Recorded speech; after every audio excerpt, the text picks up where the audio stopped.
check.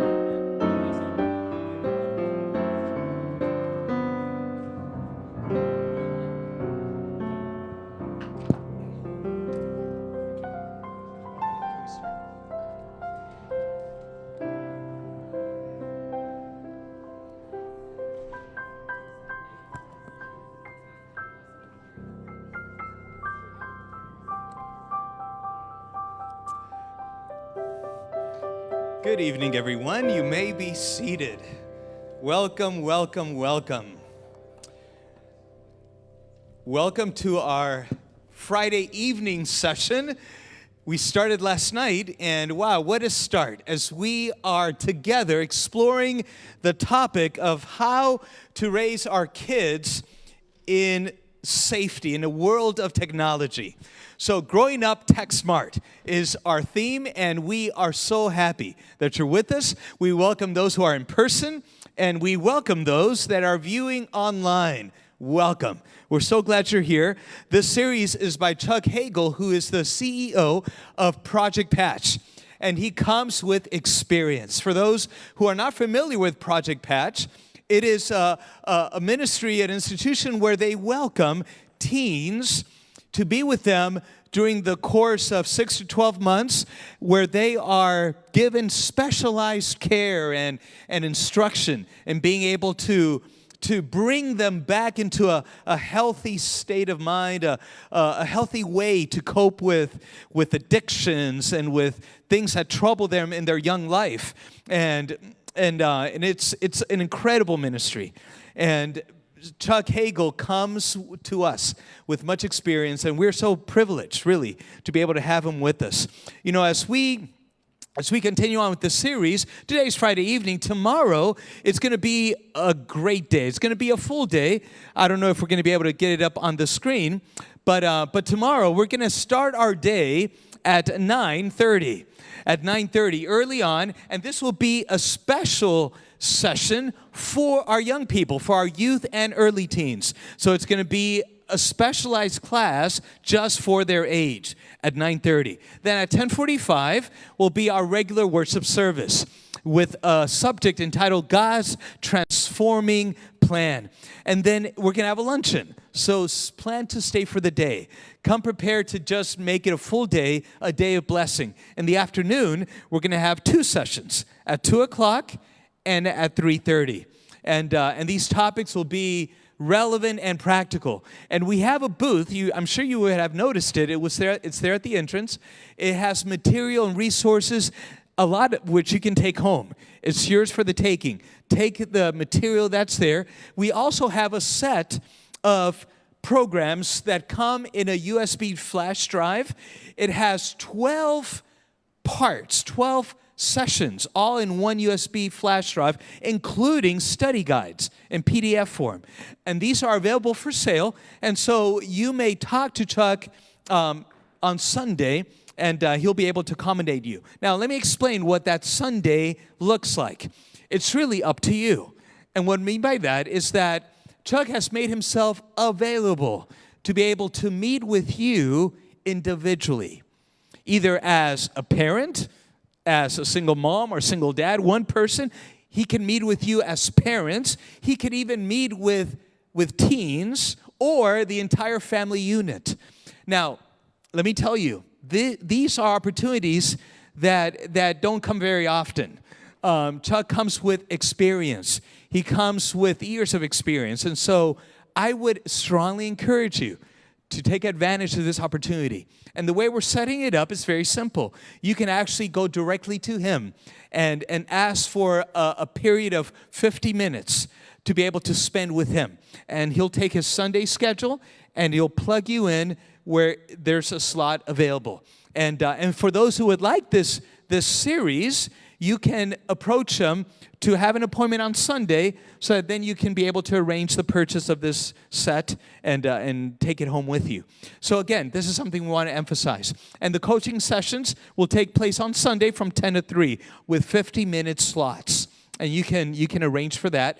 There's a QR code, and you can also text him, but best way would be to approach him directly and personally, and he'll be able to work with you. We do have two sets of DVDs that we want to be able to, or rather the USB program here to be able to give away. And in fact, we have, let's see. Where did I set them here? Oh, there they are. That's right. I was talking about these back there. We have our attendance slips here as we registered your attendance tonight, and we're so glad you're here. So I'm going to ask for the help of one of our teens. Let's see, who'd like to come up? Oh, Elijah. All right. Elijah's going to come, and I'm going to spread these wide like this, okay? Oh, yeah.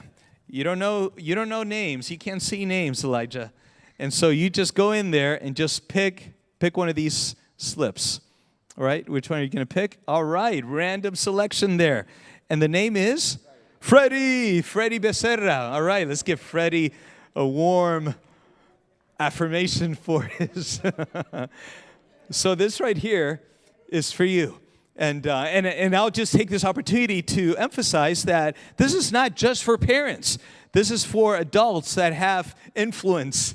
So Freddie's going to be blessed. All right. Let's pick another one. All right. There we go. Dion Prime. Dion and Sabrina. All right. All right. There you go. Be blessed. Enjoy that. Very good. Thank you, Elijah. And again, these are just valuable things that you'll be blessed with. You know, for those who were here last night, we really enjoyed a little period we had for questions. We had some good questions from the audience, and tonight we're going to do the same thing. In fact, I'm going to ask a couple of helpers, as they did last night, to come and just, in the next few moments, just go around and give everyone a slip of paper. It's optional, but it's something you want to take advantage of. You can write a question on those cards. They will be collected towards the end of our session. We'll walk up and down the aisle, collect those, and then we'll ask those questions directly to our speaker so that we can interact with him and be able to get some answers to some of our questions. And so the questions may pertain to something you listened to tonight, or it may have to do with parenting, something in the area of technology, any of those things. You can ask questions. He'll take them all.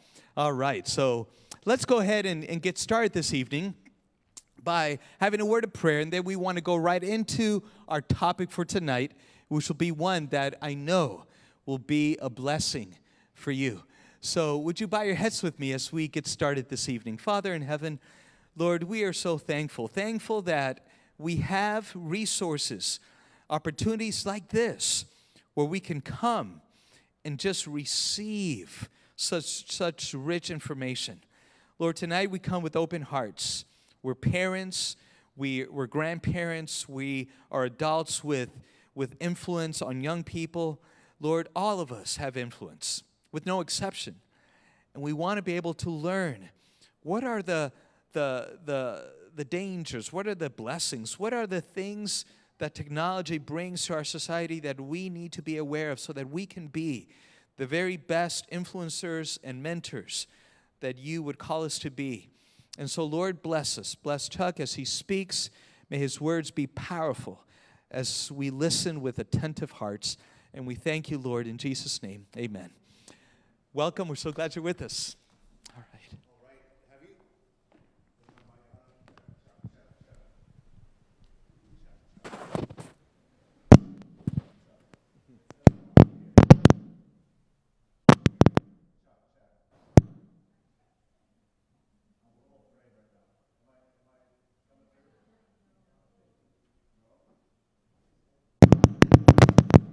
In.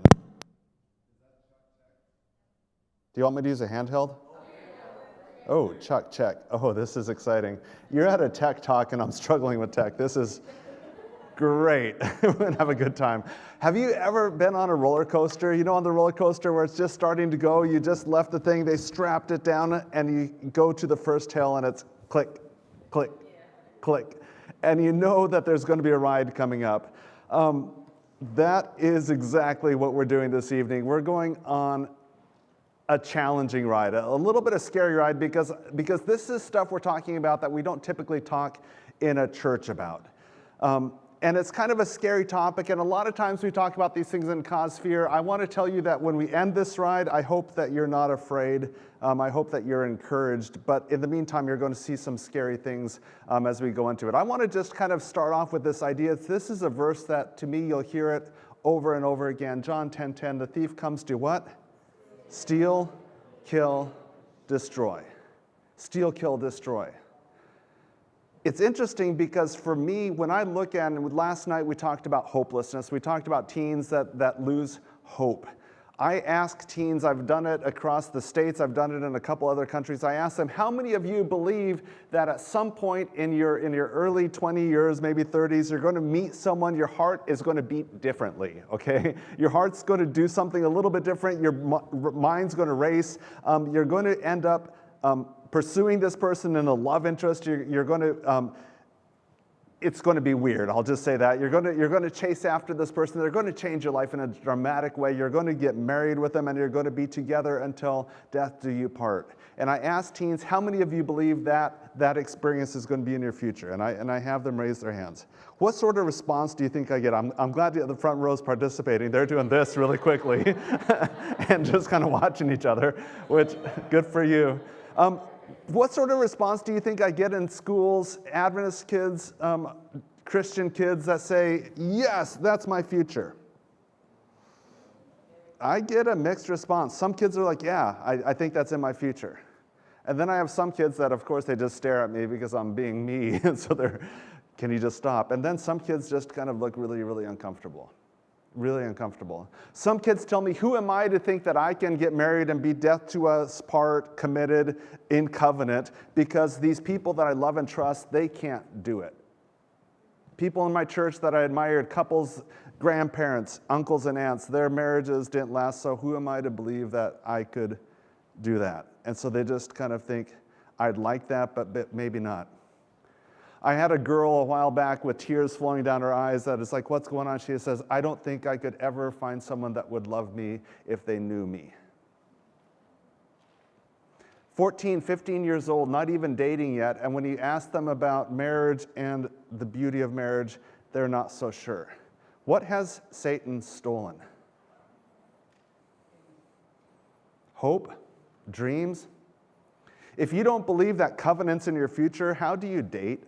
Does it change your dating habits? Does it change your purity? Does it change how you relate to the other sex, your interactions? Does it change how you treat one another?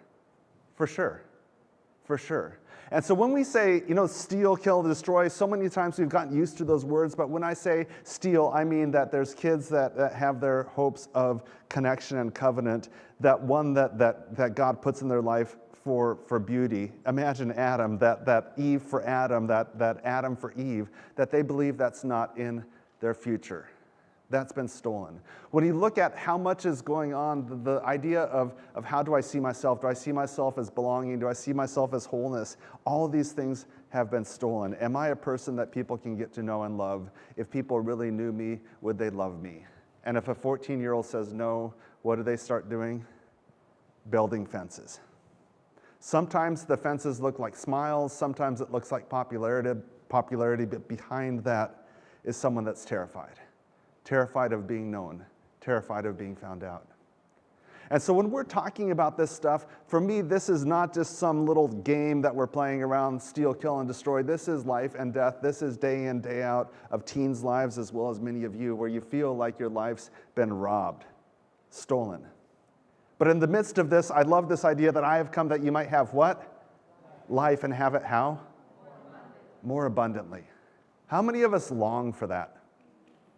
So when we talk about this stuff, we're not taking away, we're not robbing you. What we're saying is, how can we identify what's being robbed from us for the thief? How can we see how things are being stolen, broken, destroyed? And how can we chase the abundance that God has for us? I'm going to scare you a little bit. Statistics around pornography use are really hard to come by because, one, it's really weird for a researcher to ask teens about their things that they're doing on the computer. So this study was done by Barna Research. It was done by Covenant Eyes. It was done by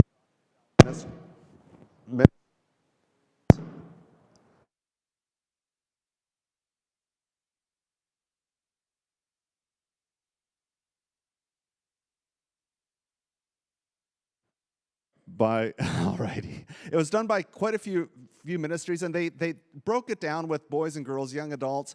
As you look at the statistic, you'll see the very top number. This is teens who come across pornography. And so as you look at the numbers, it's the first one on the left is daily, it goes to weekly, it goes once to twice a month. What this shows me that there's about 49% of teenagers that are between age 13 to 17 that will come across pornography, not seeking it out, but they'll come across it at least once or twice a month.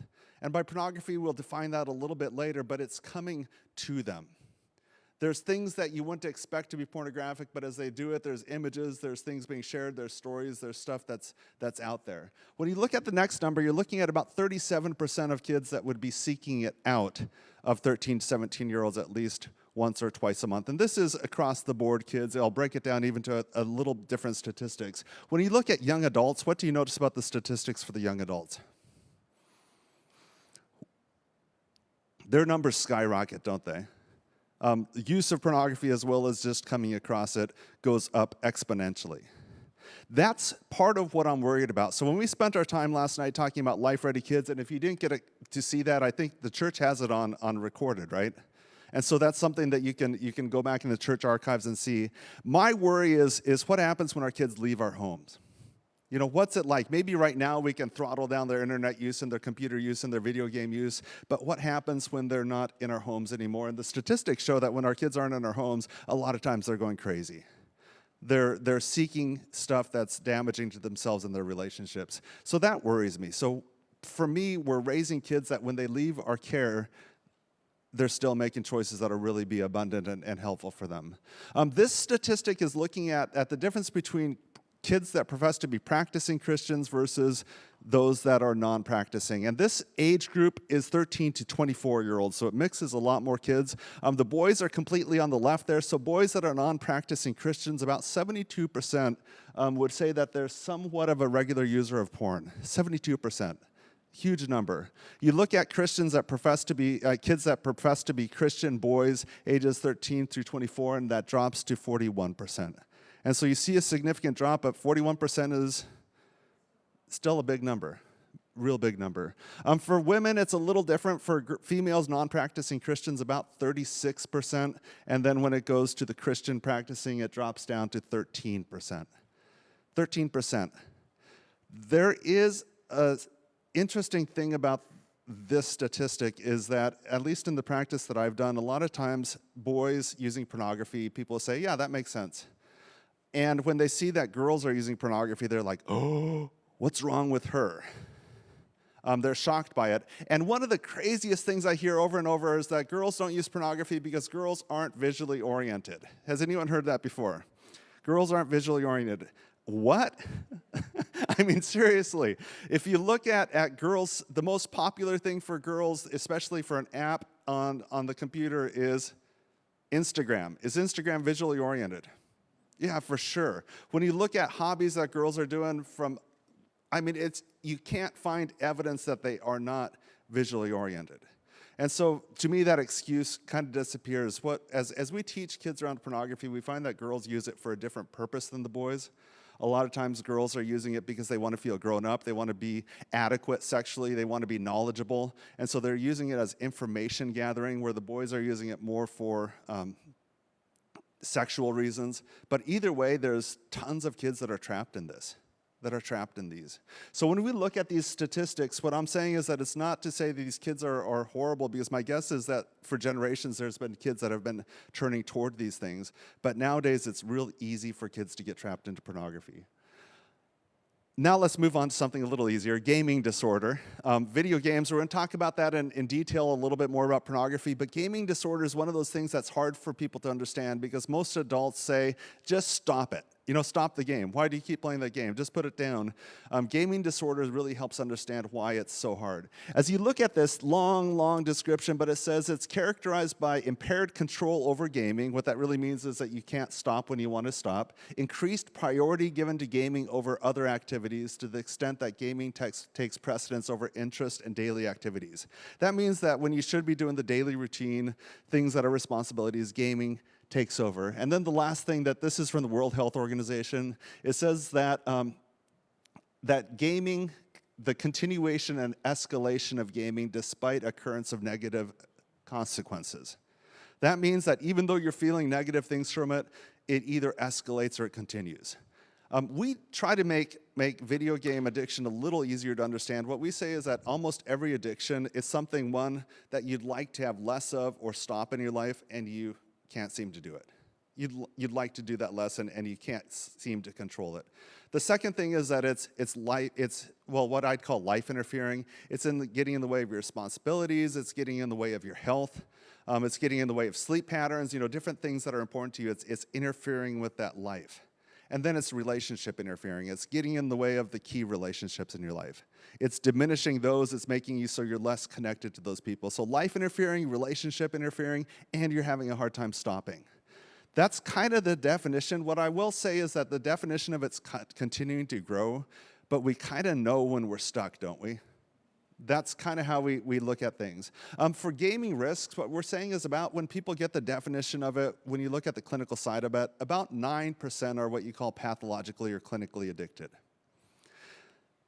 That's a pretty serious word, isn't it? Pathologically or clinically addicted. If you have ever been addicted to nicotine, let's use that as an example. Nicotine is a substance addiction. What do you experience when you drop the nicotine? Withdrawals. What sort of withdrawals? The shakes, so you're going to have some physical shakes. What else is going to happen? Headaches, appetite changes, irritability, sleep issues. Yeah, you're going to have problems, right? It's going to be a struggle. For Project Patch, when we have kids come into our program that are nicotine addicted, we get that it's going to be hard. We're not supplying nicotine, but we know that it's going to be hard. We give them support. We give them resources to deal with it because we know that coming off a substance is difficult. We have we can kind of sense that as a group. What I will say is for kids coming off of pathologically, clinically addicted to video games, what's been our response? Well, that doesn't sound, it's just a video game.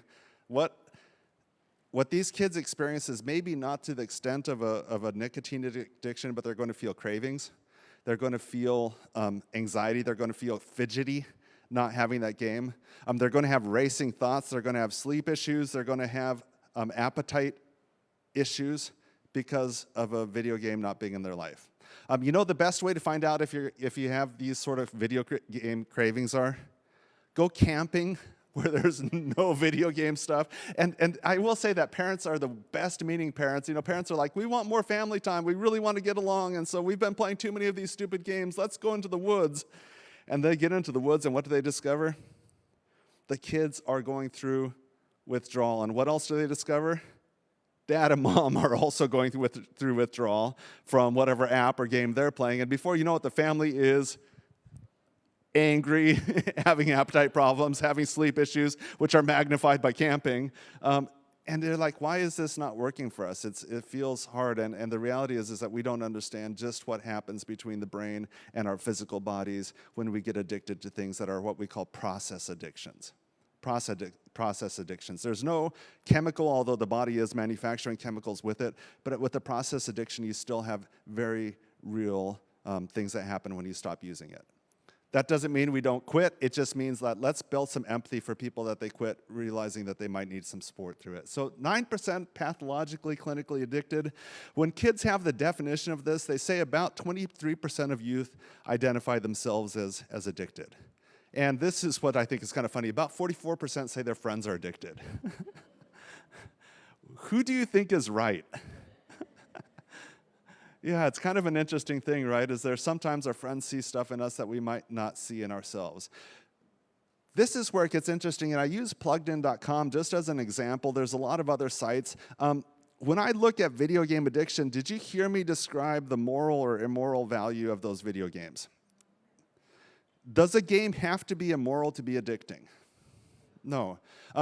This is what I find fascinating. Some of you adults here might know on record, they say the most addicting video game. Do you have any idea what that game is?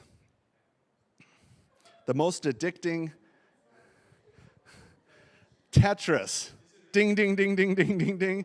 Tetris was the most addictive video game created, which is just fascinating. And some of the teens are like, that's a dumb game. Well, when Tetris was popular, there were less games. Let's just say that.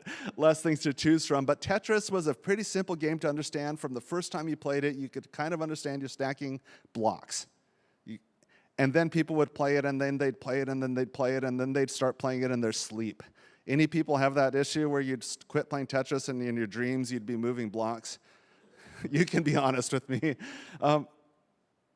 Is Tetris immoral? No, but did it become something that people couldn't quit? Did it interfere with jobs and duties and life? Did it interfere with relationships? Yeah.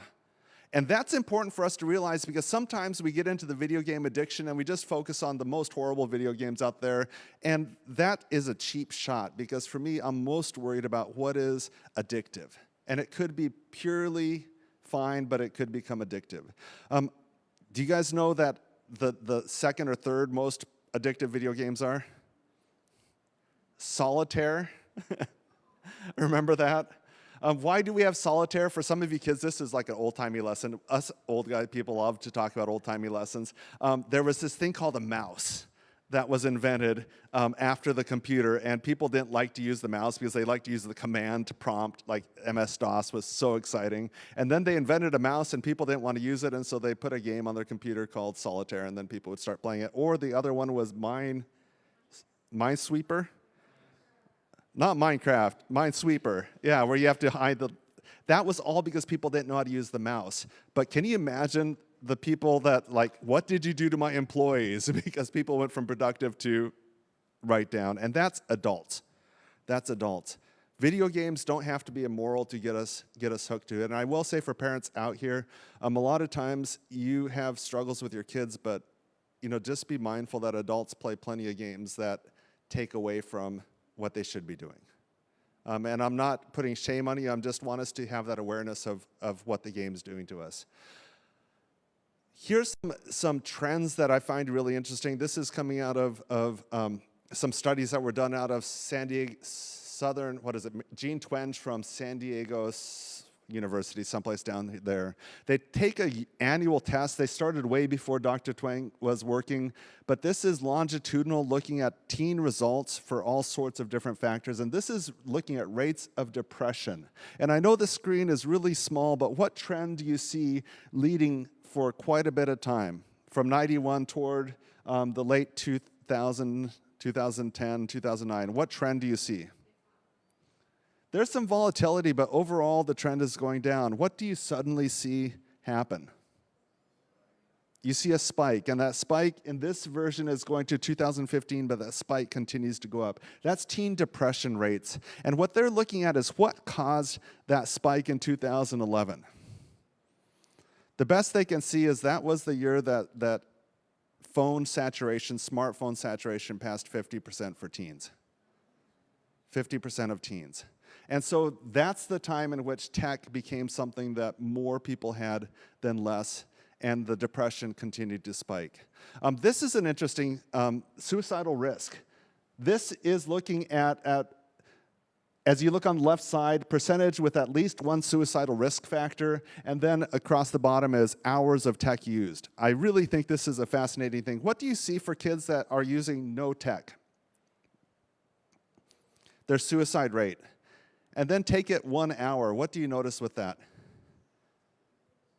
It goes down. Is that a good thing? That's a good thing.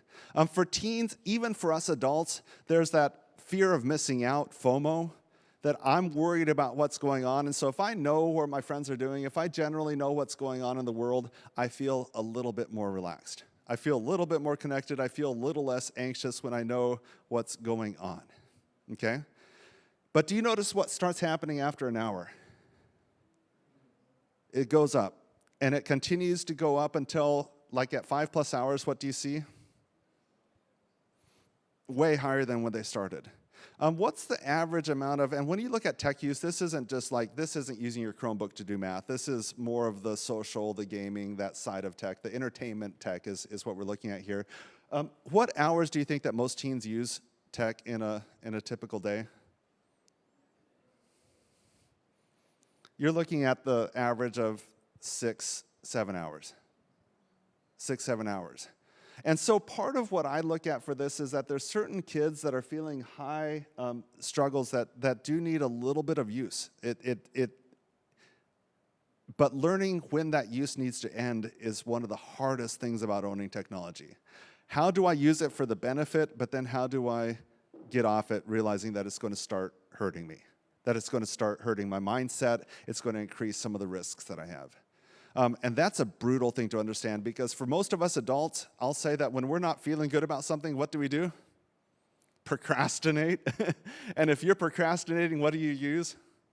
A lot of times you just get onto tech, and before you know it, you're magnifying your feelings, and teens do the exact same thing. So the theme that you'll see every single time is we got to learn how to turn it off. Because the game, the porn, the video game isn't going to turn itself off. It's not checking with you to say, how do you feel? How do you feel? How do you feel? And then say, wow, I think you're not feeling good. Let me shut down. When we're not feeling well, it's going to actually start profiting off of us, and we'll demonstrate that a little bit more. Let's dive into the pornography. These are things that I shared with last night that I was porno exposed at a really young age, and it did a number for me. This is stuff that I wish someone had explained to me when I was a teen. So we'll be diving right into it. The challenge of pornography. One of the things, especially with teens, you'll hear that times that we get into these little battles of what's pornography and what's not. The long-term judge's answer was, you know it when you see it, right? That's the theme about it. But I think it's a little more challenging than that. Let's talk about form and function. Let's talk about this podium. The form is how it's built. Describe the physicality of this podium. What do you see? Okay, so it's made out of what? It's made out of wood.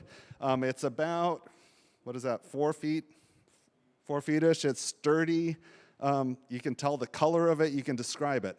What is the function of it? Hide behind, right? Hold stuff. Be able to assist with the speaking. To be able to help with that. So the form and function are pretty clear with that, right? When you look at a swimsuit catalog, a catalog that is for selling swimsuits, what would you expect to see in a swimsuit catalog? Swimsuits. Let's just say it's selling swimsuits to women. What kind of swimsuits? Who's wearing the swimsuits in the catalog? So it's women wearing swimsuits. What other information is in the catalog? Price, good. What else? Sizing information, color options, ordering information, how to sell it. And so the swimsuit catalog for a woman, when she's using it, what function does she use it for? Information to buy a swimsuit. The second function is actually really funny, is that most women look at those and they're like, they're all airbrushed.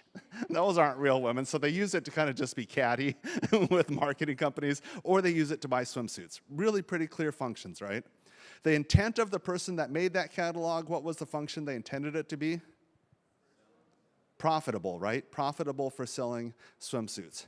Now, let's just say that there's a 10-year-old boy in the house with a secret hiding spot in his room, and that swimsuit catalog in his secret hiding spot in his room.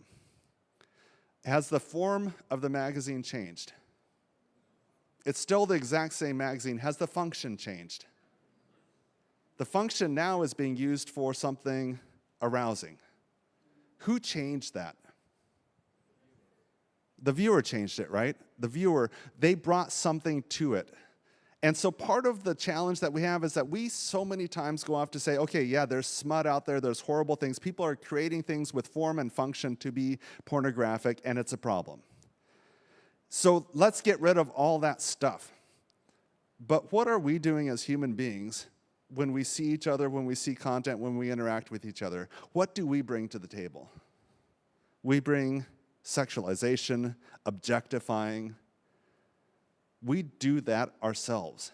And part of what I really want to do is there's a culture, especially,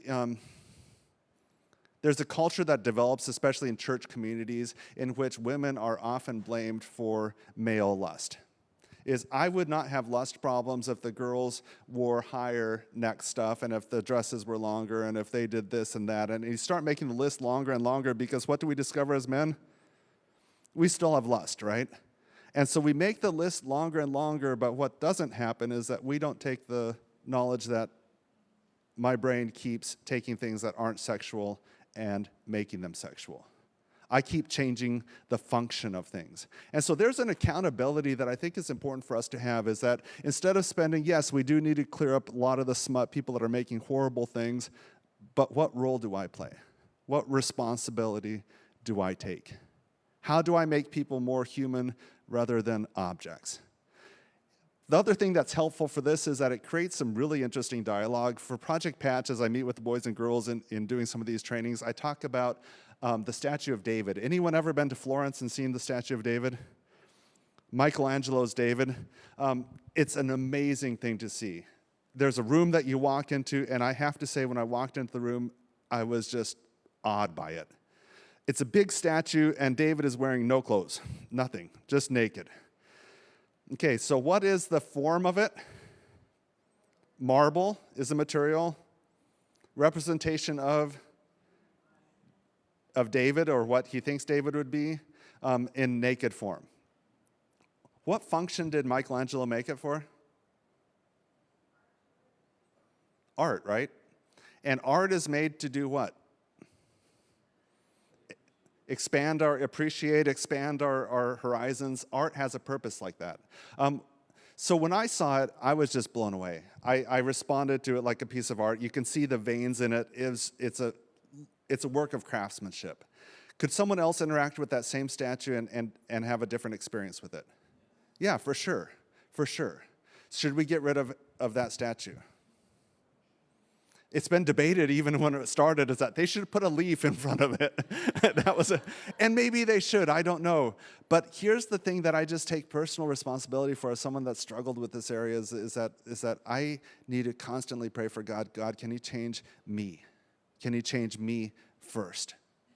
Can you change me first? I can always find stuff that's inappropriate, but God, can you direct my eyes toward things that are beautiful, things that are noble, things that I want to follow after? And that's a really important step for us to take when we look at pornography. Instead of focusing our attention so much on, can we change the world, can we start with me? Google is now teaching many of our kids about sex. You can ask in the privacy of your browser. I don't remember what session I was. I was at a conference, and a mom came up to me, and she said that her young boy, really young boy, had typed into I guess 10-year-old boy, had typed into Google, what should a 10-year-old boy's body look like? And Google had given pornography to the boy as a response. What did the boy want to know? Am I okay? Am I normal? Right? And how many 10-year-old boys want to know if they're normal? Probably most of them. How many teenage girls want to know, am I normal? Is my development making sense? Am I all right? Probably the most of us, right? Here's the problem is, has the internet ever done a good job of telling you that you're normal? How many of you have had like some sort of bump on your skin, and so you go to the internet to try to find out what it is, and what does the internet tell you? You are going to die of cancer, and it's incurable. And then you wipe it off and discover it's just chocolate from your cookie you ate earlier. The internet never gives you the assurance that you're fine. It worries you. Imagine for me, I want to find out, am I a normal man? Am I physically a normal man? So I go in Portland, Oregon. I drive downtown. I go to the Moda Center where the Portland Trailblazers play. I walk down onto the floor of the basketball court, and I look around with all the NBA players out there. What would I discover really quickly? I'm not normal, right? Because I'm measuring myself against giants, physically strong people that can do stuff that I can't do. And so I'd be left with that experience saying, there's something wrong with me. Where I have to tell you, I'm 5'10". Well, when I stretch a little bit, I'm 5'10". I fit on airplanes. I'm normal. I'm what they designed car seats for. I can buy clothes and shoes in my size. I'm normal, but that experience would tell me there's something wrong with me. For kids that are conscious about their physical development through puberty, when you look at porn, it will never satisfy your longings for that.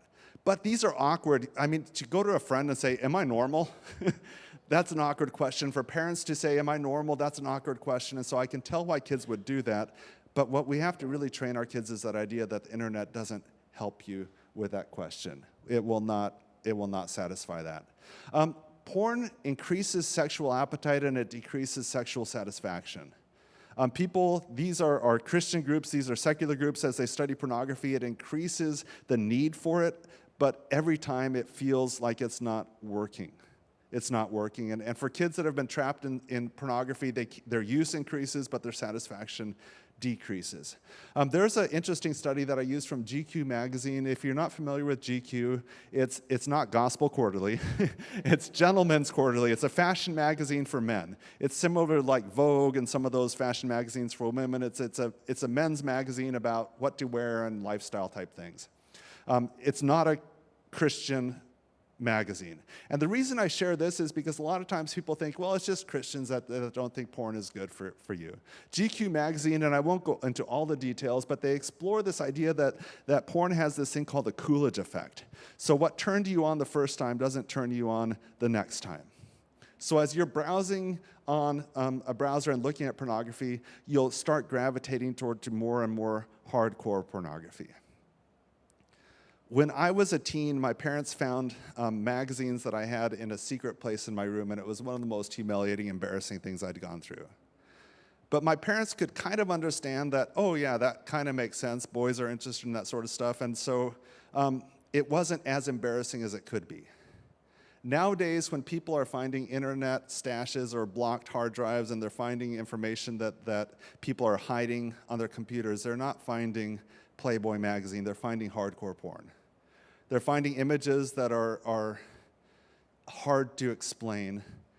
Why would you be attracted to that? And the reason is the Coolidge effect. The Coolidge effect means that what turned you on the first time doesn't work the next time, and before you know it, you've clicked on stuff that if you were in your non-aroused brain, you'd never be attracted to.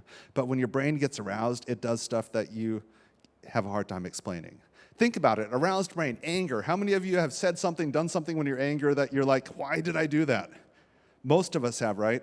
When your mind is sexually aroused, it clicks on things, it'll go through stuff. And what it's heartbreaking to me is that a teen will click on stuff when their brain is aroused, and then later on they say, well, maybe that's how I am sexually, maybe, and they'll start explaining their behavior, and I'm like, no, you're not. You just got caught up in something. Don't make your identity something that you clicked on when your brain was detached from your reason. Don't give your identity to something that the Coolidge effect gave you. Just realize that when you're in pornography, the tendency is it's going to take you down crazy paths that you don't want to go down. So the Coolidge effect is very real, novelty seeking. The tastes become extremely deviant over time. Stuff that you'd never like just becomes more and more normal. And then what you see in results is about 25% of regular porn users are disinterested in having sex with a partner. If given an opportunity to have sex in real life, they would turn that down because they'd rather have sex by themselves. When you look at Satan, he's robbed people of a bond that God created that's beautiful. The problem with this is that it happens when they're very, very young. And it's heartbreaking to me. Okay, I feel like this analogy might fall flat in this church. Will you just be kind to me? because I'm a little scared, okay? I can talk about pornography, but this analogy has me quaking a little bit. Carob. What's carob? Do you guys know what carob is? Yeah. Why is it that people don't like carob as much? It's just not what? Chocolate. It's not chocolate. But here's where I want you to use my imagination. If chocolate had never been invented, how would you feel about carob? You'd be like, carob is delicious. Carob's the very best thing. I want more carob. But because chocolate was invented, you're like, oh, it's not quite as good, right?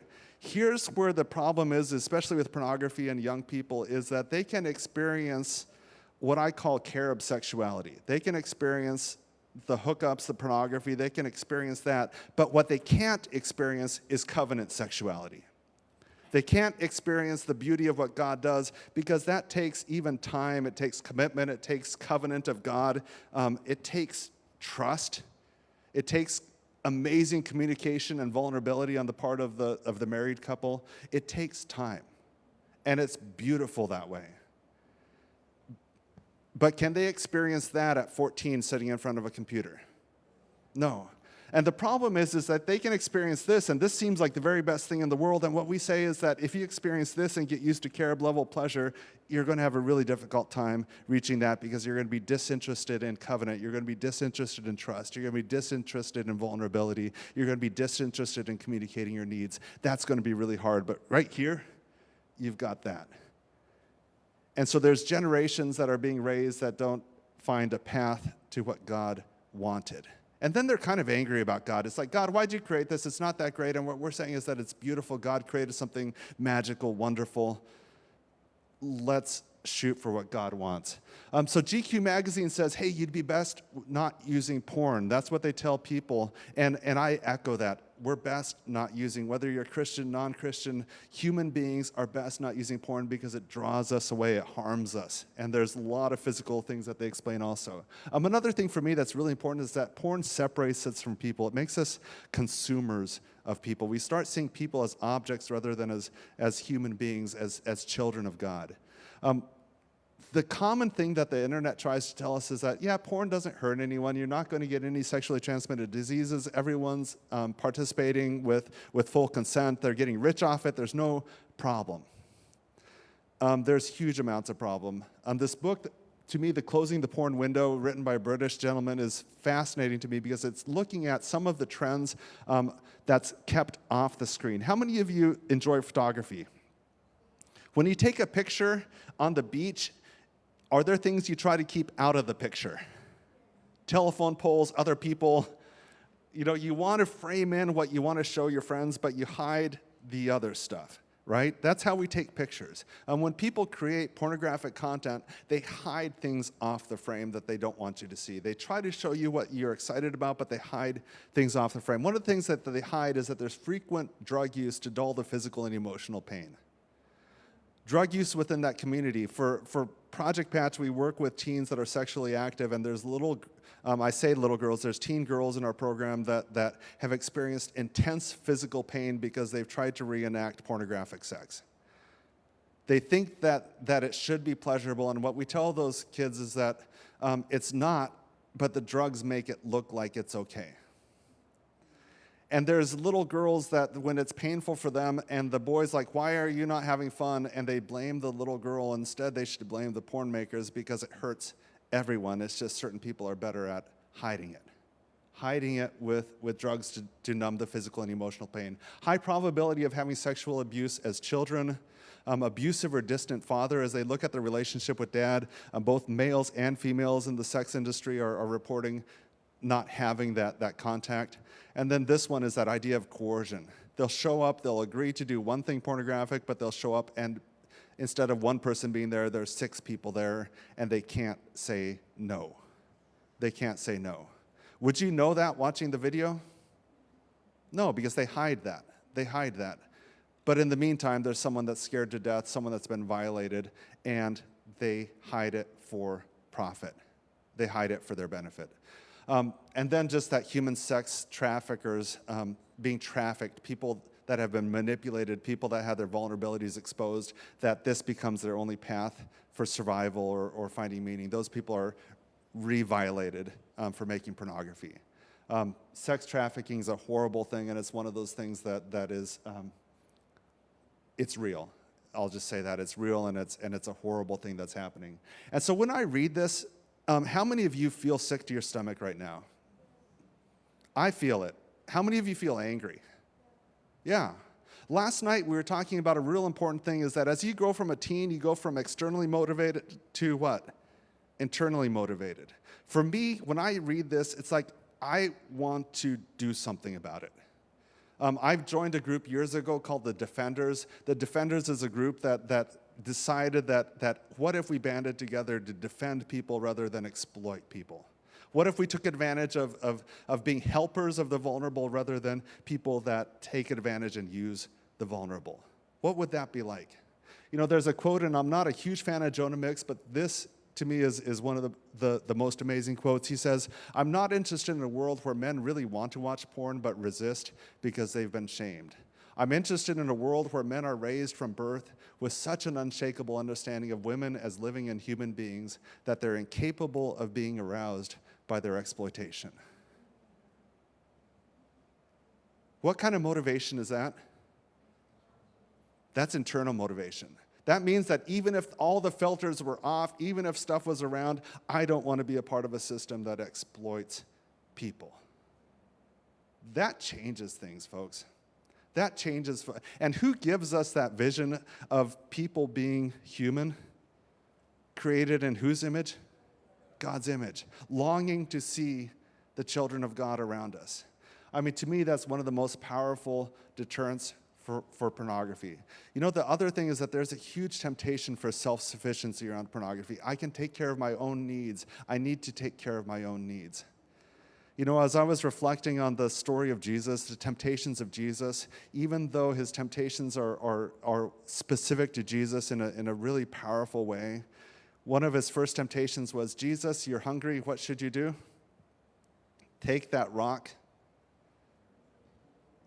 and turn it into bread. Meet your own needs. You have the ability to meet your own needs. It would be a good way to do it, right? And so for most of us in our self-sufficient Western world, we're like, yeah, that makes sense. You better meet your own needs. You better meet your own needs. And Jesus' response to that is what? It's all about God. It's all about, I need to depend on who? God to meet my needs. Interesting quote from The Desire of Ages. It's a long quote, but I'd like to read it together. From the time of Adam to that of Christ, self-indulgence had increased to the power of the appetites and passions until they had almost unlimited control. Thus men had become debased and diseased, and of themselves it was impossible for them to overcome.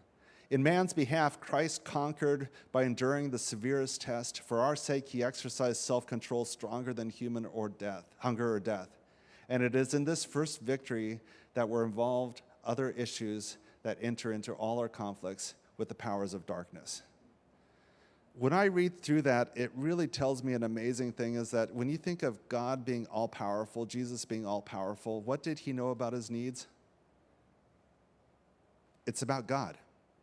We have to be very careful about how we meet our needs. And when it comes to our sexual needs, you look at the history of the world, human beings crumble when they try to do that.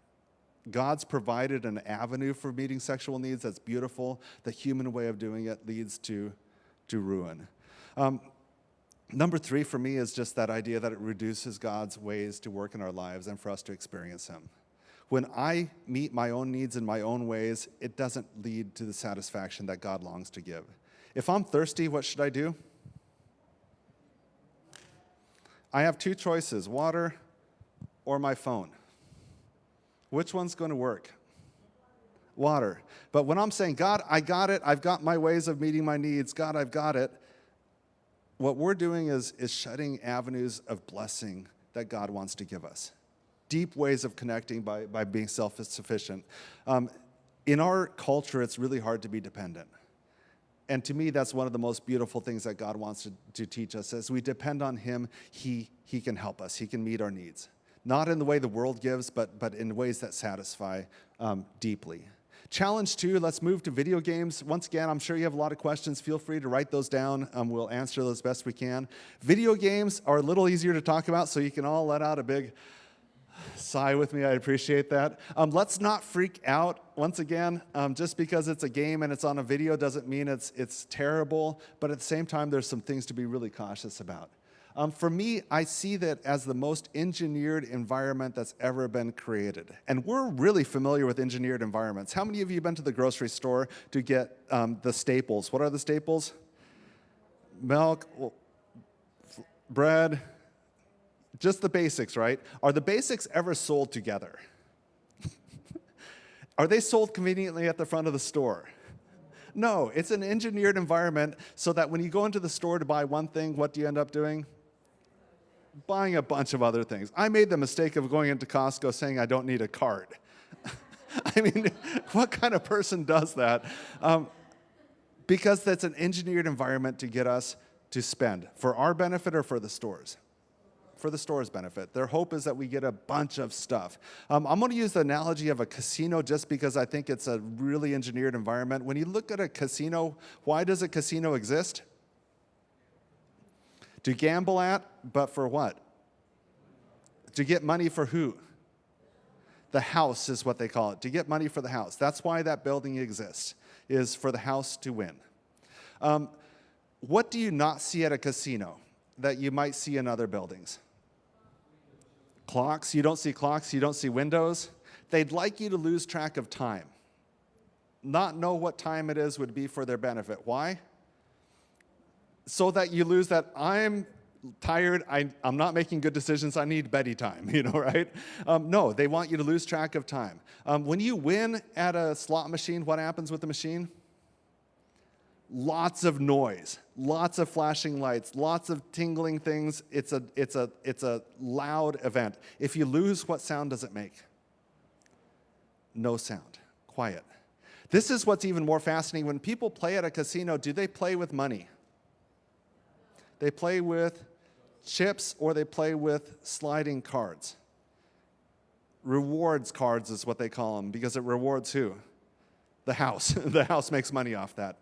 So why do they play with chips rather than real cash? Because our brain doesn't think as well when we're throwing chips onto the table. They do all these things for the benefit of the house. But they tease you to think that you're having fun and winning and that the next time you play is going to be what? Gold. You're going to win. It's not for your benefit. And so it's an engineered environment. I think that's important for us to realize that there's a lot of engineered environments. I was speaking about this in Australia, and there's a person that was a contractor that said as they were designing the plans for a casino, the casino wanted them to be able to change the oxygen level in the main room. Why would they do that? Keep you awake.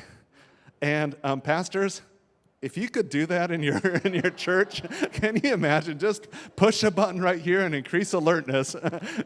The problem is that it's a huge fire danger and there's some ethics issues with it. They weren't able to do it. But can you imagine for them to even think about that? Think about that I can cause people to play longer. Video games, to me, are the most engineered environment that's ever existed, especially multiplayer games. Some of the ways they do it, especially in olden days, was the high score was a really big deal. Nowadays, high scores don't play as much of a storyline into most video games. If they do, they're high scores that disappear after a week or two. So it's a temporary high score. The other ways that they do high scores, that as you're getting a high score in a game like Subway Surfers, as you play the game, it's going to show you passing other people. And so you'll be like, wow, I'm pretty good. Are those real people? I don't know. Maybe they are, maybe they're not, but it feels good to be passing people, doesn't it? To feel superior to others. And so there is an element of high score in the games, but a lot of times they don't have a permanent high score. They have a high score that recycles because you need to keep playing. You need to keep at the game. And so they know that the high score interests you and that you'll be back to do it again. A lot of games are more like a novel or a movie nowadays. And so if you're reading a book, how many of you love to be interrupted while reading books? That you just love a good interruption and a good. No, we hate interruptions when we're reading books. If a video game is designed as a book, a storyline that you're finding out what the next thing's happening, that you're playing a character through a story, and the parents say, turn off that game, or ask you a question, how responsive are you going to be? Not too responsive because they've designed an experience that you're going through.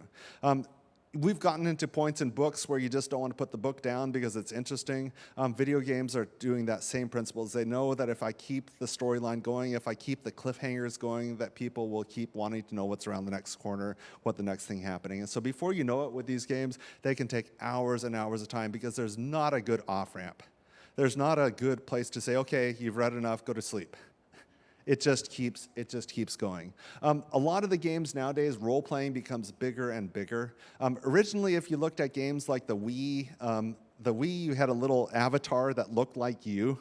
And so if you wore glasses, your avatar had glasses, the hair color, even though it was a little cartoon version of you. Nowadays, more and more of the role-playing, especially as you look at the countries like Asia, people are transforming their physical selves to look like more like the character on the game, changing their physicality to reflect the game rather than the game reflect them. Role-playing continues to be a bigger and bigger aspect. It's interesting to me, like a game like Fortnite, you can pay more money to get a thing called a skin. And so the skin changes your player's appearance. So if you show up in the default skin, everyone knows that you're a beginner. But if you have a really fancy skin, they're like, ooh, that person must be legitimate. Does your gameplay improve with your skin? No, not a bit. But that role-playing is a way that they can make it more profitable, and they do it on a regular basis. Discovery is a huge thing. When I was growing up in the 70s, you could go about 10 miles from your house, and your parents would see you, and they'd wave. How many kids nowadays think you can get on your bikes and charge across town, and that your parents would be happy with you doing it? Probably not too many. The world's changed in a lot of ways. And so the idea of discovery is that kids have less and less room to discover. They have more adult supervised times. And if you go to a playground, you hear the words, be careful, don't jump off that, watch out. And there's a lot of parent supervision, and kids long to discover, to explore, to discover new places. And so places like Minecraft, you can go for discover forever. A lot of the games have a lot of cool places where people can just go swing off things, jump off things, fly over things, and just be in discovery, and that's pretty exciting for a lot of teens. Relationships.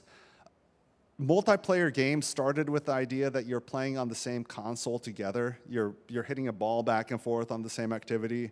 Games moved to be like multiplayer same couch games where you're sitting on the same couch and you're playing like a soccer game or a football game. Then they moved to the idea that the games would be more like a server party, so kids were playing things like Halo was a game where you'd have like a networking party where everyone has their own computer, but they're all hooked up and you're playing together. Nowadays, when kids are playing multiplayer games, they're on headsets playing in different rooms, playing in different countries, playing in different areas. Some of the people you know, some of the people you don't know. And so these relationships, if you spend a lot of time together going on adventures, conquering stuff, doing stuff, it increases your sense of belonging, your friendships. And a lot of teens want friends, and so they have people that get it and share the same common things. That's a big part of it. Imagine that you've got homework to do, and your friend says, we need you, we're going on an adventure, and your parents are like, do your homework. Who's going to win that one? We hope the parents, but that's a tough battle, right? Because it's hard to leave friends behind. And then some of these games have no end. We talked about games that are more like a story, and there's some games that'll just go on forever. For kids that need a place to dislodge from reality, they can find a never-ending place to be disconnected, to dissociate at. And so some of these games provide that. And then there's a physiological. These games, as you play the game, your brain is sending you cravings. We talked about some of those chemicals yesterday. Dopamine's one of them, accomplishments. When you see things, your adrenaline system's going off, and so there's all sorts of reactions going to it. So as you look at this list, what I find really interesting is there any game that has all those? Probably not. Probably not. Your kid wouldn't enjoy that game. But if you look at your games, are there certain games that have a hook that really make it so the child wants to play more and more and more, or the adult wants to play more and more? And to me, the curiosity that I have is if a child is playing a game that involves a ton of role-playing, what could that tell you about themselves? What could it tell you about a need that they have? Maybe not comfortable with who they are, maybe a longing to be something else. If a child is playing a game that has a lot of high score type stuff, maybe they're wanting some achievement type things. I mean, to me, if you understand their game and some of the dynamics around the game, you can kind of understand some of the cravings that they might be able to meet in real life. And that's the goal. It's not to increase the game, but to increase ways of getting it in real life. Some of the common things about video games that it's a huge time commitment. We don't have that much time, but you can lose hours and hours and hours playing a game. Huge time commitment there. It's a loss of impact. Have you ever noticed that when you complete a level on a game, what does the game tell you? Here's something harder. Here's something harder. The other thing about it is that when you finish playing a game, most likely you're stuck at another level, and when you try to explain it to someone else, they're not that impressed. They're just not that excited about it. The world that we live in right now, there's gaming, and then there's watching gaming. And I think that's a way that a lot of people are wanting to make that impact is that they're not only playing a game, but they're going online and watching people stream games. They're going onto YouTube and watching gamers that they admire. It's becoming a watching sport, not just a playing sport. And I think that's partially just wanting to make an impact. And then just loss of connection. That's a real common thing, is that as they play the game more and more, they fall out from friends. They have a lot more fights with parents. It just is a loss there. So signs of addiction. Parents come to me and say, my kid played video games for 12 hours last Sunday. They must be addicted.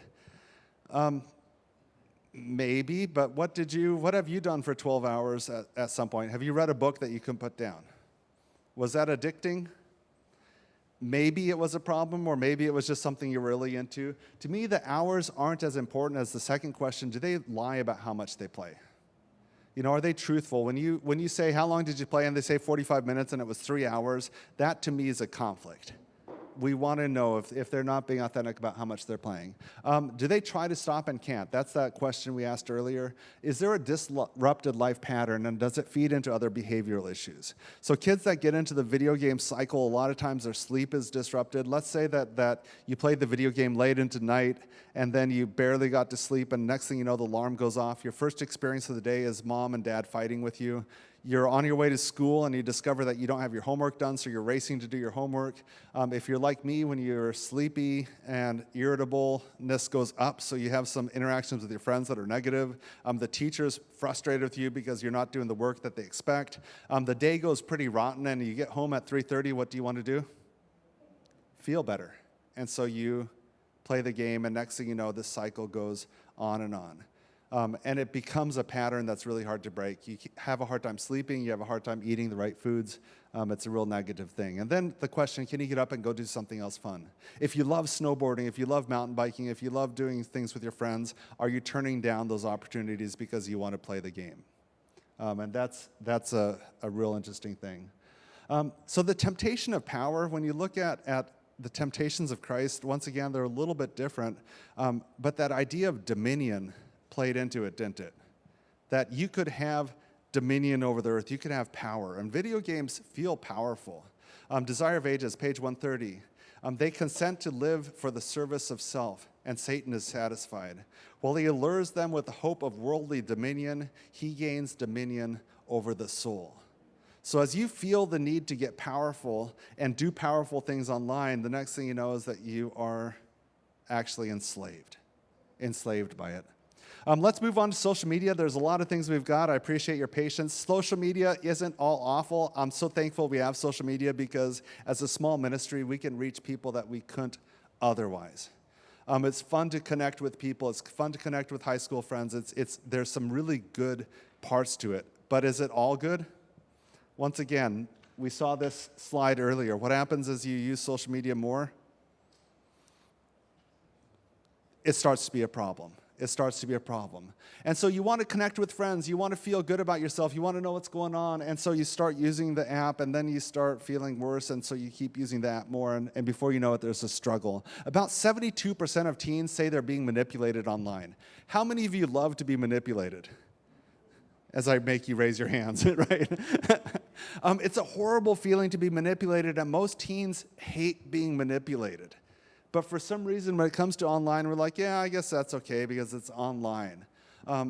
Here's another, this is a memo that Facebook did to one of their advertisers that The Guardian got a hold of. It says, the company Facebook can monitor posts and photos in real time to determine when young people feel stressed, defeated, overwhelmed, anxious, nervous, stupid, silly, useless, and a failure. In real time. How many of us can do that in real time with each other? Not really. I mean, we can see each other, but we hide a lot of what's going on. Here's the question, though, is at what state for you are you the most profitable to advertisers? I'm kind of embarrassed is that I'm on Facebook, and lately I've had a lot of Facebook ads for special shirts for guys. They're called dad bod shirts. And it really kind of hurts, and they're like Spanx for men. And so if I was wearing it right now, I'd be really uncomfortable, but my stomach would look much better, right? Why are they trying to sell me shirts like that? As a 52-year-old, I'm not a 22-year-old anymore, and I'd kind of like to be. And so if I'm feeling bad about myself, if I'm feeling insecure about myself physically, if I'm feeling down, do you think I'd be more likely to buy that shirt? Probably. If I'm feeling confident, if I'm feeling good about myself, if I'm understanding that age happens, I'm not going to buy that. For our teens, a lot of the times they're making you feel insecure because they know you're going to make decisions when you're insecure. It's predictable. And then for people that are manic, they know that if they can get you super excited or feel like you need a celebration, I need to treat myself, you're going to make decisions that you wouldn't otherwise. How do they know what you do? Algorithms. Algorithms. And the algorithms are brilliant. Are the algorithms for your good or for theirs? For their good, because they want to be profitable. Just like a casino makes money off the house, these social apps make money off of your feelings being raised up and down, being manipulated. BJ Fogg is Stanford University. His description, I train innovators to use my work so they can create solutions that influence behavior. The focus areas include health, financial well-being, learning, productivity, and more. That and more terrifies me, because the reality is that and more includes a lot of things. His BMAP model, behavior equals motivation, ability, trigger. It's a way of understanding how internet companies make us do stuff or encourage us to do stuff. So as you look at this thing, it's pretty simple. The easier it is to do, the less of a trigger you need to do it, okay? You just need a little reminder. So if you're sitting watching television at home and there's a bag of chips that are open right next to you, what are you most likely going to do? Eat them all, right? They're gone. And they're easy to do. They're within reach. And so every time you feel thirsty, you're going to somehow think a chip is going to help, and you're going to grab that chip and start eating. Super easy to do. If it's a rainy night and you have to go get dressed, get in the car, drive 5 miles to the shopping store, go past to the very back and buy that, how likely are you to do that? It's hard to do, right? And so you'd have to be hyper motivated to go all the way to go through all that work. On the other side, motivation from low motivation, if you're not motivated, even with the most triggers, you're probably not going to do something. Your just motivation's low. For you, I'll just say for me, when I was in high school, I wasn't that interested in learning languages, including English. Okay, so foreign language, nope. But imagine if I was a 14-year-old boy and suddenly a girl came into our class that is just magnificent and she speaks only French. What would I start learning? I would be there in an instant. Or, ooh, I don't even know how to say it, but I'd figure it out really, really quick. Because suddenly, what happened to my motivation? My motivation went up, so something that's really hard to do now is something I'm doing. When you look at technology, exercise trackers, if we had to count how many steps we took in a day, would we do it? Really, really hard to do. Now, how many of you know how many steps you took today? Many of you. Who told you that? Your watch tells you that. It records it for you. So it took something that's really hard to do and made it really easy to do. Real good example of that. Snapchat streaks, this is really fascinating to me, is that how much motivation do you have of taking a picture and exchanging it with a friend every day? I don't have that much motivation for that. We've had kids that come into Project Patch, and so we don't allow phones or any technology in our program for that sort of thing, for social media. They're coming into our program, and they've got a long Snapchat streak, and a streak means, let's say Elijah and I have a streak going. I send a picture to you, you've sent a picture back to me, we have a streak going. How do I break the streak? Either he breaks it or I break it, and we both lose our streak. How much money do I get for a big, long streak? Nothing. Nothing. You don't get anything but for it, but it's really important because if I break the streak, he's going to be mad at me. And so we have kids at Project Patch that assign their Snapchat account to another friend so that friend can keep taking pictures of nothing so that streak isn't broken. That sounds like a lot of work, but why are they motivated to do that? Because relationships motivate powerfully for teenagers. Another thing that I think is just fascinating is binge watching. How many of you have ever spent way too much time on YouTube than you'd like to admit in church?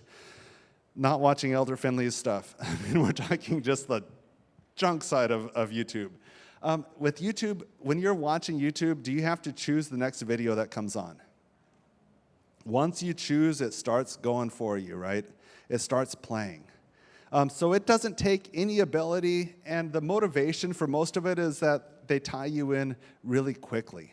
And so they know how this works. The reason I showed this BMAT scale is that if we can become familiar with this, especially for young people, you start realizing how is it that this game company or how is it that this social media company is messing with my motivation? How are they messing with my abilities? How are they using triggers to make me do what they want? And just becoming smart about it, being smart about it so you're less likely to be manipulated. Really, really important. Some of my concerns about social media is that it's outsourcing our identity formation. Who am I? And we let people vote. To me, that's a real struggle because who are we? We're who we want God to vote in it. We want our character to develop. We don't want to source that out, but identity formation is where we try it. Dissatisfaction. The more you use social media, that tends to do body dysmorphia, not see yourself accurately, see other people differently. So just this huge dissatisfaction with our lives, with how we are physically. Cyberbullying is a very real thing that happens. And what I have to say for majority of cases of cyberbullying that I've seen, majority of the time the parents don't identify it as cyberbullying. The kids have this thing in their brain called the cingulate. Imagine if you had a mohawk, that portion of your brain that's running right here, that cingulate obsesses about certain things. And so if you've got an obsession of what are people saying about me, that part of the brain just thinks about it. What are the people posting online? And so we say, hey, just forget about it. Just turn off that thing. And when they turn it off, what's the teen worrying about? All the stuff that our people are saying. And it starts working. A lot of the stuff that happens around cyberbullying is pretty subtle. It's really mean, but it's done in ways that parents don't understand. And so we don't have a chance to go into everything, but what I have to say is, parents, if your child comes to you and expresses any concern about cyberbullying, you don't need to understand all the details. You need to understand that they've told you something that's important to hear.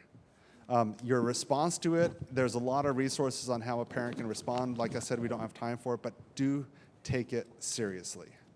And don't dismiss it because you just don't understand it. Don't dismiss it because you think they're being dramatic. Take it seriously. And for you teens, if you have a friend that's being cyberbullied, take it seriously in their life. We've lost too many teens because of cyberbullying. The other thing for you boys, probably more than girls, is that there's this thing called bigger, faster, farther. If I show off for you guys, I'm going to do a YouTube video where there's a thing right here, and I'm going to leap from here to here, and you guys are like, wow, that was awesome. And I want another video that you guys are going to watch. What do I have to do for this one? I have to jump farther, or I have to light myself on fire. I have to do something for you guys to watch, right? This story right here is Carter Christensen. Carter had lived in Minnesota, drove all the way out to Colorado, went and climbed the Flatirons without ropes because he thought that's what cool mountain climbers do. He took this picture and he tried something else and fell to his death. Why did that have to happen? Because for him, he felt like he had to do something bigger and bigger. I really do think at some point Red Bull and some of these companies need to be sued because they keep raising the bar and people keep copying it. You give young boys a GoPro camera, marijuana, and snowboards, and you have traumatic brain injuries. You have life-altering effects. And I just say, just be really, really careful. Be really, really careful around that. The temptation of assurance, social media is that assurance. Am I okay? Am I doing fine? Am I who I think I am? Am I, and it's a self-questioning that happens all the time. Going back to Desire of Ages. But again, the temptation is prefaced with the insinuation of distrust. If thou be the Son of God, Christ was tempted to answer, if, but he refrained from the slightest acceptance of the doubt. He would not imperil his life in order to give evidence to Satan. Where I think this is so interesting is that if questioning, am I, and social media is not going to help you answer that question. You're not going to find yourself as people vote up and down. You're not going to find yourself complete. And for me, that idea of don't prove yourself that way. I'm going to give a couple more slides. I apologize, we're running just a few minutes late. What do we do? One, you're on their side.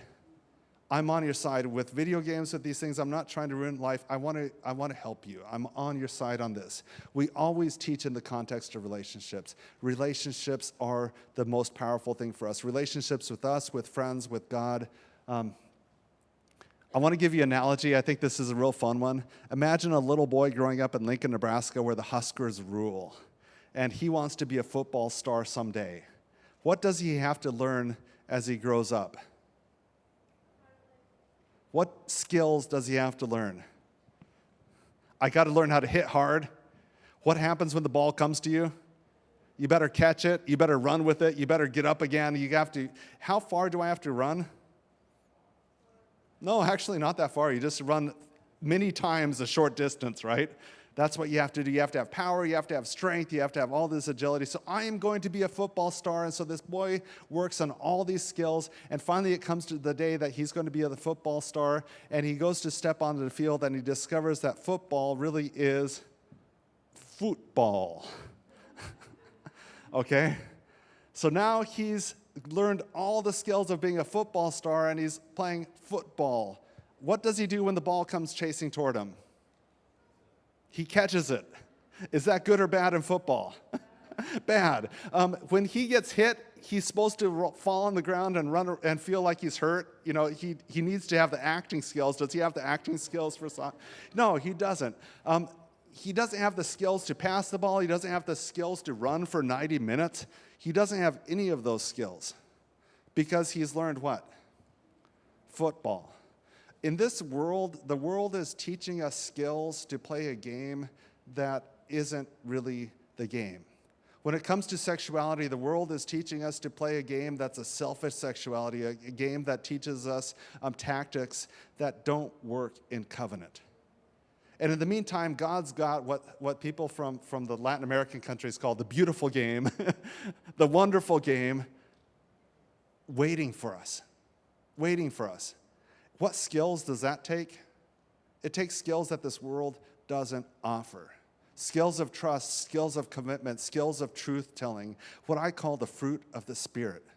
The fruit of the Spirit. That's what makes people into the lovers that God wants. I mean, that's what makes us capable of deep and fulfilling relationships. That's the game that God wants for us. And the fruit of the Spirit doesn't come from these things, We need to pursue the authentic.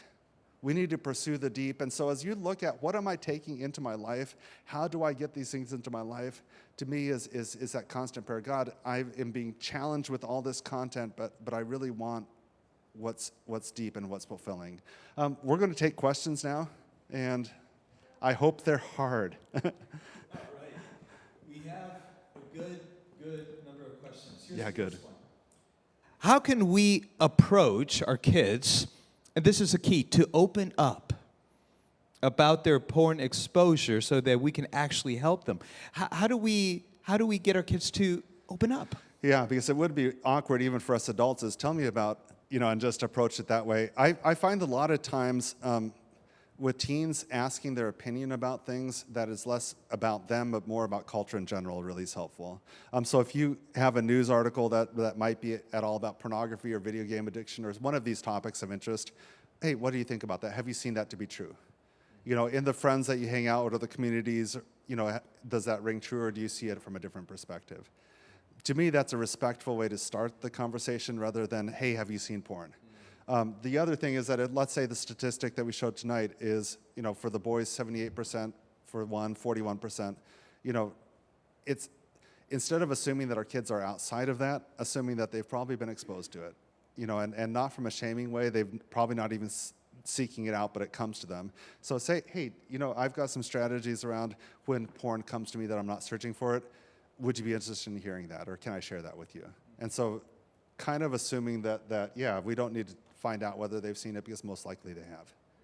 Yeah. Okay, excellent.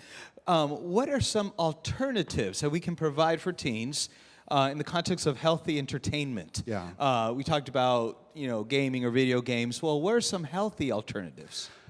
There's knowing your teens, each teen's a little different on what they enjoy. To me, I think I taught about relationships. Relationships are hugely important. Chances for them to be with friends doing stuff. So having opportunities for friendship times, doing activities. To me, real life games are fun. Puzzles are fun. Projects are really fun. And so I love for kids that are science minded and really want to invent stuff, like building fighting robots. or robots that solve tasks, creating Lego things that are around that. Those are fun things and productive things. Those can be fun. Exploring, I love exploring, and so taking kids and going on a mountain bike or a hiking trip, letting them choose where we're going. Those sorts of things are relational and real life, and I think they're fun. And so for teens, kind of knowing what your teen likes, it could be art stuff, it could be doing, knowing that side of it, making it relational and spending time together doing it. Go outside and do something productive, that's not going to help. Shut off the game, it's stupid. That sort of criticism is not going to help. But hey, let's find something to do together is really the best option. Oh, and I think that was a key word, together. Yeah. Relational alternatives, doing things together. That's great. Here's another question. Does a parent come to a place where getting rid of a device altogether or gaming console is better than ineffective negotiating? In other words, should we come to a point where we say, you know what? This is going to Goodwill, or we're going to sell this, or we're going to get rid of this. I will say I'm very against parents that do these smash everything out in the yard and catch it on fire. I think it's horrible, and it's hard for the teen. I have mixed feelings on it because the reality is kids will be out of your home. You want them to be affected positively going forward. So you do want to have them a chance to learn while at home. That given, I use the analogy, if someone gave you a sword, any of you guys want a sword? Just because someone gave you the sword, does that mean you can slash everything up in the house? No, the sword has to be wielded properly, or else we're going to have to take it out of your hands and find a way that you can use it appropriately at the right times. And so that's kind of how we do it, but I totally get the parent that just, can we go back to the Middle Ages? Can we join a church in which we block all the internet? I get it. 5 years from now, what does your teen need? What do you need to do now that would be a blessing for them 5 years? And that could be finding and just keeping at it. Finding another way to do a consequence. It's hard, but I'd say concentrate on that over trying to eliminate. Yeah, but I get it. I get it. All right, here's a question that we can't be for certain what the specific context is, please. but we can assume. It says here, our kids take a long time in the bathroom. Should we be concerned? In other words, should we get a timer? In other words, in the context of how they're spending their time and they're not being truthful, upright, how can we break through that? I can't imagine a timer being helpful. Shame is never helpful. Shame is never helpful. Yeah. We work with kids that are really struggling around sexual things, and so what we looked at last night was tools. When you face a temptation, when you face a challenge, tools are what the person needs, and are there ways that you can meet your sexual needs without those ways that you're trying to meet them? That's the question that I have, and there are. There's ways, a lot of times you're looking for your cravings you might think are sexual, but they're actually other cravings. Cravings to belong, cravings to be seen, cravings of energy that might be there. And so how do I meet some of those cravings that I can in appropriate ways? And so to do a teen, like, man, I feel bad for you right now because I know you're struggling, and I think with a parent that can bridge that in a comfortable, non-shaming way is I get that you're trying to feel better. I really want you to feel better, but what you're doing right now isn't going to help that. It's going to make you feel more and more like it's going to put you down a path that's not going to bring satisfaction. Marriage is going to bring it, but even that is going to be a long ways off. So in the meantime, there's some ways that I think you can find connection, that you can find positive touch, that you can find those good things. And that's the skill set we'll be talking about in the recovery section tomorrow, but that's the skill set that we really focus on is, let's help you. And setting timers, standing outside the door, that's going to create tons of shame, and it's going to increase the behavior, it's going to increase the disconnection, and I know you're concerned, a parent that shares that is totally concerned, but it's not, I can't see it helping. Okay. Yeah. Good. Yeah. Here's another question. This is the context of one who who is a Seventh-day Adventist, we regard the Sabbath as a day in Yeah. which we ought Yeah. to be able to turn our thoughts towards God. What do you think about limiting or eliminating the use of smartphones on the Sabbath, particularly for texting? Can it lead to other things that shouldn't be done? So how would you advise? I something like that? skipped a slide that I because of time. I'm glad we can bring it up. All right. Thank you. Andy Crouch wrote a book called TechWise Family. Really great book. He's not an Adventist Christian, but he has as a concept that every day of your prime day hours, you should be tech-free.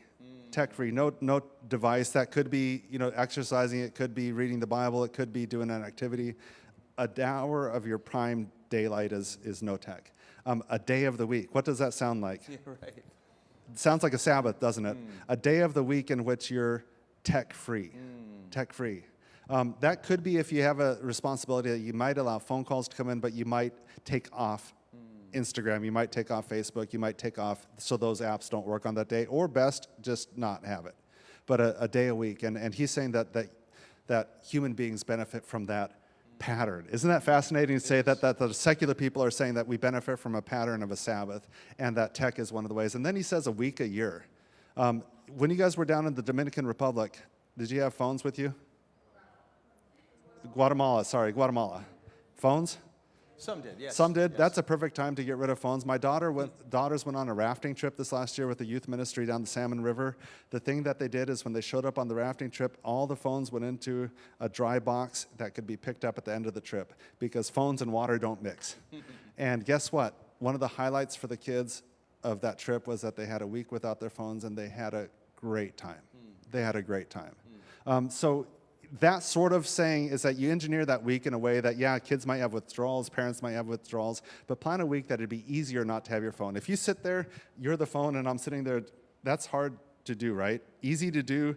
You're tempted. Any kind of thing is going to make you pick it up. Find a way that you're away from your phone doing something that the phone wouldn't even be involved with. That makes it easier to spend that week. But that rhythm of a Sabbath, I think it's an important for us to teach that and to try to practice it. And it starts with the parent. If you say, kids, you can't have a phone on Sabbath, but you're doing it, don't. Your kids will not like that, and they will respect you less for that. Okay.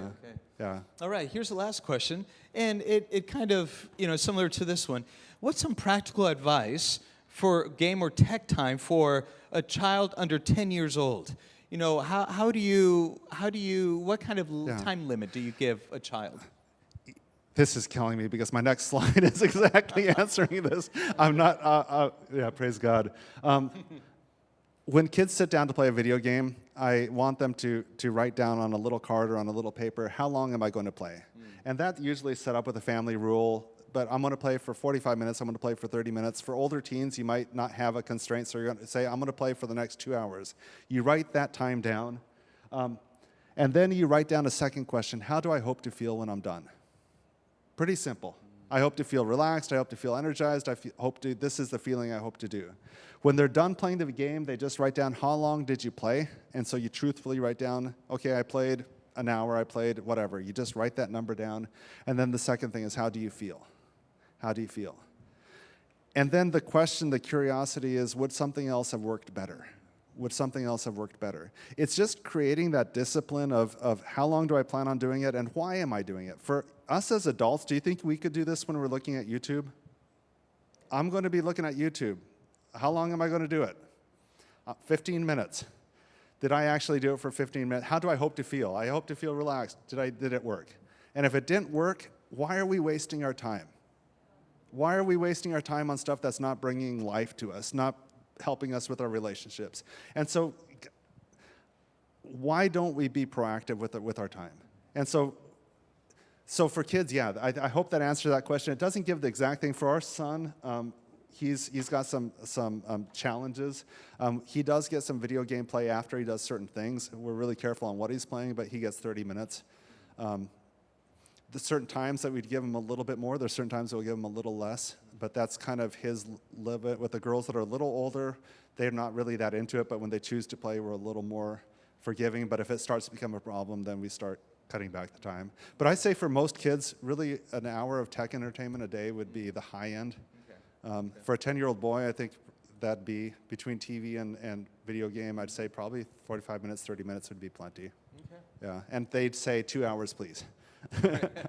Yeah. All right, excellent, excellent. Thank you so much. Thank now, you. Tomorrow is our final day. Yeah. It's going to be a good day, a full day. We have the morning session, church service, but then we have two in the afternoon. Yeah. What are can you give us a sneak peek of what kind of topics are you going to touch tomorrow? Yeah, so we're going to have a ton of fun with the teens, just because it's my favorite presentation. We're talking about the brain and how the brain works. It's super fun. The adult time, we're going to be sharing just how good God's been in my life. It's a testimony through Scripture about lessons that I've learned that God redeems and brings healing. Smartphones and smarter parents is really that tension about phones. What do we do about it? And it's brutally hard. I'll just be upfront about that. But there's some principles on how to operate phones, how to use that lesson to really try to bring as much safety and wisdom as we can. The last session is really that recovery. You know, if we have a child or another friend that says, you know, I'm really struggling, what do I do? You know, how do I find, I want to quit, but I can't. It's the steps of recovery that I think are proven and really helpful. And so we're going to dive into those things. And I really encourage you all to be a part of this and realize that some of this stuff is for you. Some of it could be for someone that you haven't even met yet. Years ago, I talked to a guy that he said that about 7 years earlier, he had sat right behind his pastor as his pastor was talking to another pastor at a men's conference, and he was getting ready to talk to the pastor about his porn problem, and that pastor said, if another guy comes to me, I'm going to just, and he described like a horrible thing he was going to do. That man turned around and lived in shame and secrecy for another 7 years before he talked to me. That breaks my heart. And a lot of that is because a lot of people know we need to quit, but they don't know how. They don't know the tools. And so some of the tools that we'll bring is just what to do, and with the hopes that if you run into someone that wants help, you can share these tools as well. And so those are the things we're going to do, and it's going to be a busy day. Pray for my voice, and it'll be a blessing. But can I pray for us as we close? Father, you're a good God, and even though we've been frightened tonight, even though we see these things, the temptations of this world, we know that you've overcome temptations.